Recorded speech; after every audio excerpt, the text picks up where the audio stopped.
सुप्रभात दोस्तों, online classes के हिंदी जगत में मैं आपका स्वागत करता हूं। मैं रजनीश पांडे। हम लोग संधि पढ़ रहे थे और आज हम स्वर संधि के अंतर्गत उसके तीसरे और चौथे भेद का अध्ययन करेंगे।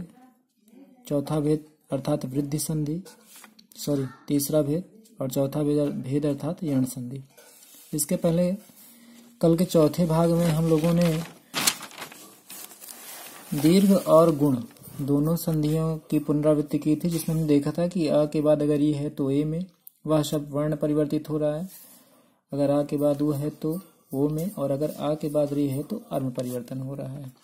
अब आज हम देखेंगे कि गुण संधि के अंतर्गत, माफ करिएगा, वृद्धि संधि के अंतर्गत वर्णों में परिवर्तन किस प्रकार से हो रहा है। तो सर्वप्रथम आप ये जान लें कि वृद्धि का मतलब होता है बढ़ोतरी, और यहाँ पर वर्णों के मेल से परस्पर क्या हो रही है, मात्राओं की बढ़ोतरी हो रही है। जैसे इस वृद्धि संधि के नियम क्या है कि अगर आ के बाद क्रमशः ह्रस्व आ या दीर्घ आ के बाद अगर ह्रस्व ए या ए है तो वो ए में परिवर्तित हो जाता है। जैसे लोक धन ऐषणा बराबर जो शब्द बना लोक ऐषणा, यहाँ पर का है, का में ह्रस्व आ की मात्रा है और उसके बाद ए है, तो जो वृद्धि संधि का नियम है वो क्या कह रहा है कि अगर आ के बाद ए है तो वो ए में परिवर्तित होगा।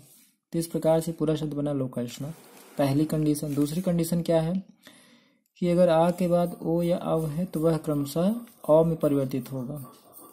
गुण संधि में ई था, ओ था, ठीक है, परंतु यहाँ पर चीजें अलग है। यहाँ पर ए है और ओ है, तो ये किस परिवर्तित होगा, अव में। जैसे उदाहरण है परम धन औषध, यहाँ पर माँ में आ और उसके बाद औषध का औ, इन दोनों के योग से जो शब्द बना वो क्या हुआ, औ हुआ, और पूरा शब्द बना परम औषध। इसके अभ्यास के उदाहरण भी आपको दे दिए गए हैं पीडीएफ फाइल के माध्यम से, अभ्यास कर लीजिएगा। चौथा जो भेद है वो यण संधि का है। यण संधि में कुछ छोटी छोटी शर्तें हैं, देख लीजिए। इसमें कह रहा है कि ह्रस्व ई या दीर्घ ई के बाद अगर कोई भिन्न स्वर आए, भिन्न स्वर मतलब समझ रहे हैं, अगर ई के बाद ई आए तो वो समान स्वर हुए, परंतु अगर ई के बाद आ आए तो वो भिन्न स्वर हुआ। तो ई के ह्रस्व ई या दीर्घ ई के बाद अगर कोई भिन्न स्वर आता है तो किसमें परिवर्तित होता है, या में। इसका उदाहरण है जैसे अति धन अधिक, अति अर्थात ता में ई की मात्रा और उसके बाद ह्रस्व आ, तो यहाँ पर ई के बाद एक भिन्न स्वर आ गया जो क्या है, आ। तो इस संधि के नियमानुसार ये इन दोनों की जगह पे कौन सा शब्द आएगा, या, और ये पूरा शब्द क्या बनेगा, अत्यधिक। दूसरी शर्त इसमें क्या कह रही है, ई के बाद यहाँ पर ऊ आ गया, ऊ के बाद कोई भिन्न स्वर आए तो वो किस परिवर्तित होता है, वा में। जैसे सुधन अच बराबर स्वच्छ, सा में ऊ की मात्रा और उसके बाद आ, तो ये परिवर्तित हो गया वा में, और ये इस प्रकार से ये पूरा क्या बना, स्वच्छ।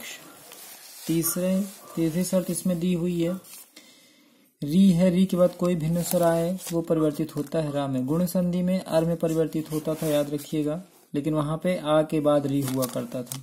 तो यहाँ पे शब्द है मात्र धन आज्ञा, ता में री की मात्रा और आ, इस प्रकार से पूरा शब्द बना मात्राज्ञा।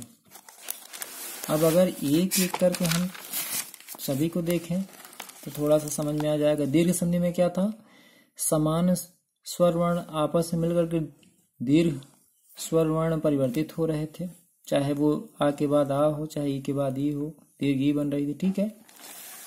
गुण संधि में क्या हो गया, आ के बाद ई था तो ए बना, आ के बाद ऊ था तो ओ बना, और आ के बाद री था तो अर बना। वृद्धि संधि में क्या हो रहा है, मात्राओं की बढ़ोतरी हो रही है। आ के बाद ए या आय है तो वो ए में परिवर्तित हो रहा है, आ के बाद ओ या आव है तो वो औ में परिवर्तित हो रहा है, ठीक है। यण संधि में क्या है, कोई ई के बाद कोई भिन्न स्वर आया तो वो या में परिवर्तित हुआ, ऊ के बाद कोई भिन्न स्वर आया तो वो वा में परिवर्तित हुआ, और री के बाद कोई भिन्न स्वर आया तो वो रा में परिवर्तित हुआ।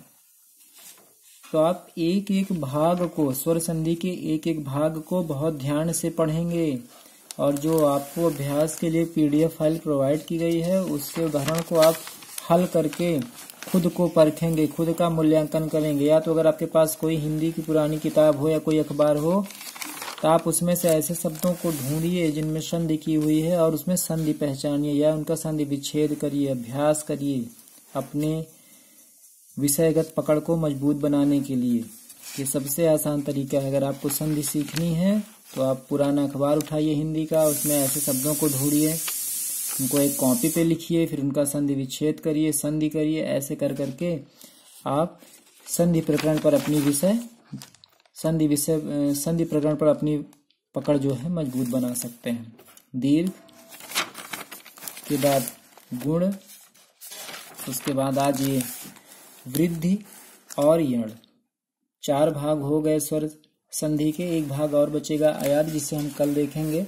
तदंतर हम व्यंजन संधि शुरू करेंगे। तब तक के लिए पढ़ते रहिए, व्यस्त रहिए, मस्त रहिए।